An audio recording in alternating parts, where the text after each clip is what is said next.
Video like जरूर कर लीजिए और ऐसे वीडियो लगातार फ्री में पाने के लिए चैनल को तुरंत सब्सक्राइब कर लीजिए और बेल आइकन को जरूर टैप कर लीजिए ताकि आगे भी सारे वीडियो आपको मिलते रहे। यूट्यूब में फॉलो करते हैं तो प्लीज ये वाला फ्री टेलीग्राम चैनल जरूर ज्वाइन कर लीजिएगा। सारे नोटिफिकेशन सारे अपडेट यहीं पे आते हैं, ध्यान रखिए। Hello everyone, welcome to ROARO by study for civil services. Myself Alka Pandey. तो दोस्तों, हम पढ़ रहे हैं भारत की राज्य व्यवस्था और इस वीडियो में हम देखेंगे विधान परिषद के बारे में। पिछली वीडियो में हम लोगों ने विधानसभा के बारे में पढ़ा था, तो चलिए शुरू करते हैं। तो विधान परिषद में क्या होता है, ये विधानसभा के सदस्यों के विपरीत इसके जो सदस्य होते हैं विधान परिषद के, ये अप्रत्यक्ष रूप से निर्वाचित होते हैं। परिषद में अधिकतम संख्या जो होती है वो विधानसभा की 1/3 होती है और न्यूनतम 40 निश्चित है। ठीक है, विधान परिषद की जो संख्या होती है वो विधानसभा के सदस्यों की या तो 1/3 होगी। ठीक है, अधिकतम संख्या 1/3 और न्यूनतम क्या है, 40 निश्चित की गई है।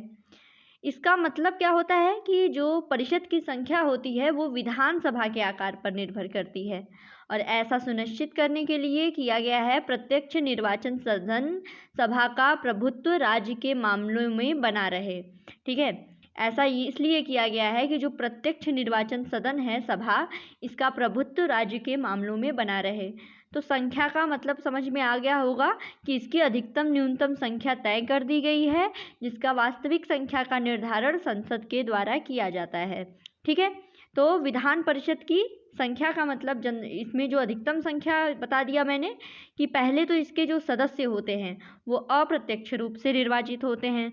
दूसरा, वहीं सदस्यों की संख्या की अगर बात करें तो अधिकतम संख्या जो है वो विधानसभा की 1/3 और न्यूनतम संख्या जो है वो 40 निश्चित की गई है।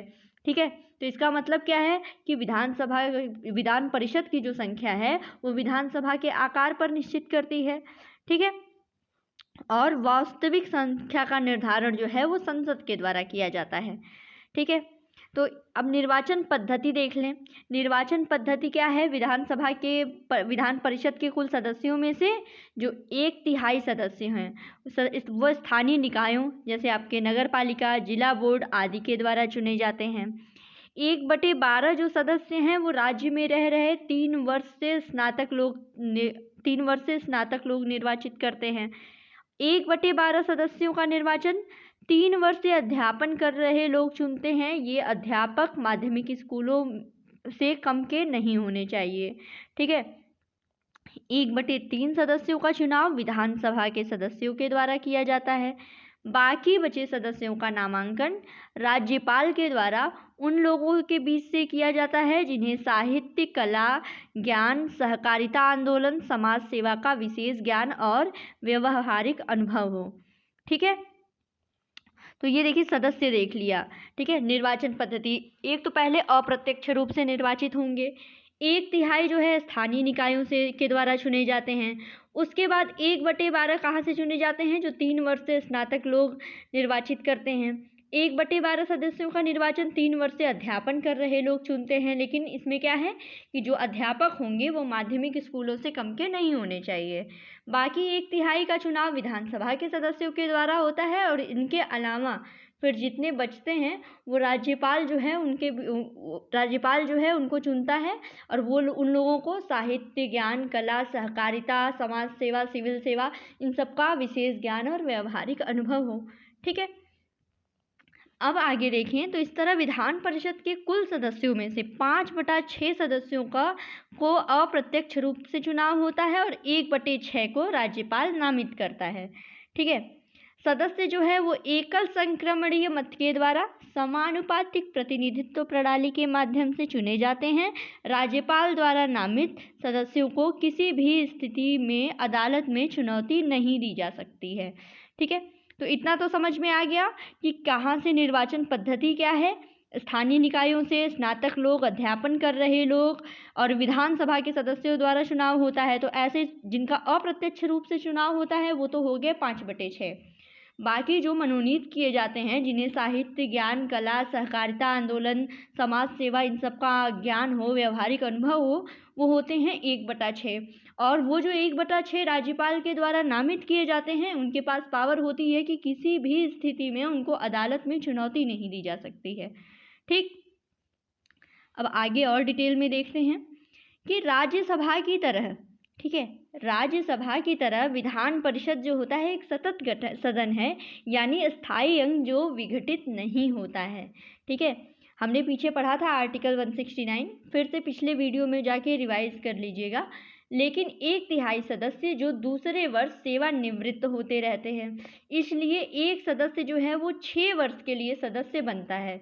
ठीक है, इसमें क्या होता है, ये जो सदन है ये विघटित नहीं होता है, लेकिन हाँ इसमें ये होता है कि इसके जो 1/3 सदस्य हैं वो हर दूसरे वर्ष में हर 2 साल बाद 1/3 जो है वो रिटायर हो जाएंगे, सेवानिवृत्त हो जाएंगे, और खाली जो 1/3 उनके पद बचेंगे दूसरे साल में, वो क्या होगा कि नए चुनाव और नामांकन के लिए राज्यपाल के द्वारा हर तीसरे वर्ष में प्रारंभ में भरा जाता है। ठीक है, तो समझ में आ गया होगा कि जैसे मान लीजिए कि विधान परिषद के जो हैं सदस्य हैं, इसमें से क्या होता है कि जो ये 1/3 सदस्य हैं ये हर दूसरे साल जो है रिटायर हो जाएंगे, फिर हर तीसरे साल से जो है वो चुनाव के द्वारा या फिर राज्यपाल के द्वारा नामांकित करके तीसरे साल में 1/3 सदस्यों को फिर से चुना जाता है।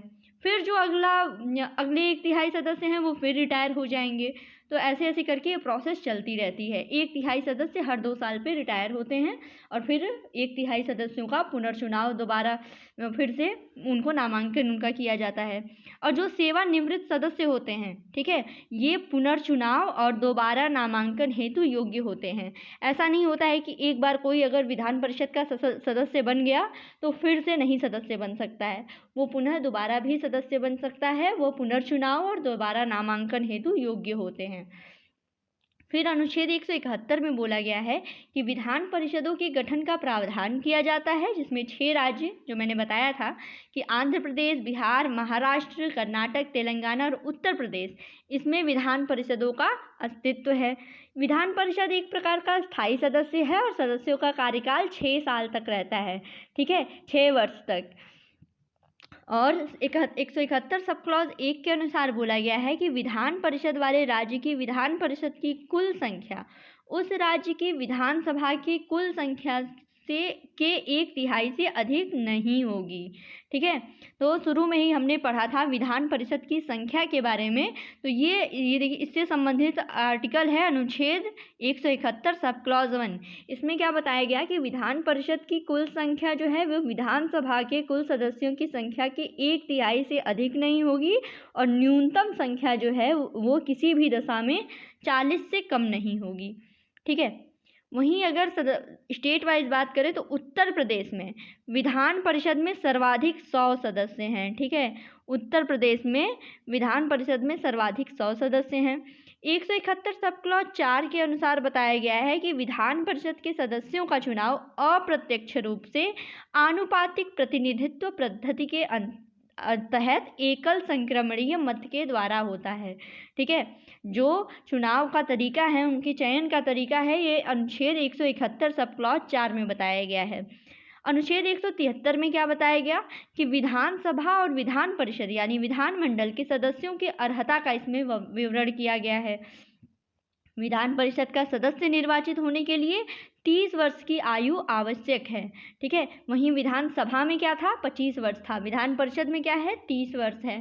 ठीक, अनुच्छेद 192 में बताया गया कि विधानमंडल के किसी सदन का कोई सदस्य अयोग्यता से ग्रस्त है या नहीं, इस प्रश्न का विनिश्चय राज्यपाल निर्वाचन आयोग के परामर्श से करता है। ठीक है, अयोग्यता प्रूव करने के लिए इसका अधिकार सिर्फ राज्यपाल के पास है, वो भी निर्वाचन आयोग के परामर्श से, ये बताया गया है अनुच्छेद 192 में। आगे बढ़ते हैं।